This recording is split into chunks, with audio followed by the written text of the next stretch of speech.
Hi folks, Dave here. Doing a little work on a remodel on a house for my son, and he's got a DeWalt miter box saw here, and we've got some things down in the basement here and some in storage. And one little problem we're having is this thing had the exhaust on it here.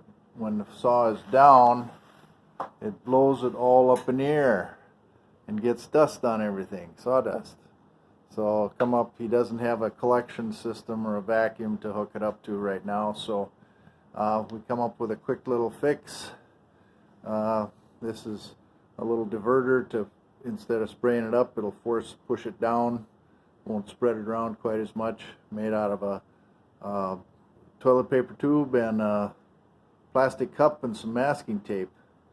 And I just cut the toilet tissue tube at an angle, taped it together, stuck it on the exhaust, dust exhaust there, and then pushed it down to where, when we're down, got the angles I needed, cut a hole in the side of the paper cup, taped it on there at the angle I needed, and now it's ready to use so that it'll keep the dust down a little bit in here and won't get it all over some of the stuff that's stored down here. So as you can see, as we push the saw down, instead of blowing it up in the air, it's going to blow it back down more.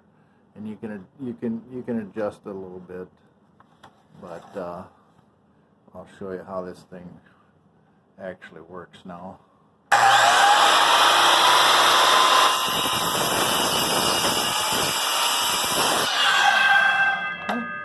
There you go. Quick little fix for a little bit of a messy problem. Probably a total cost of nickel and 10 minutes. So anyhow, thanks for watching.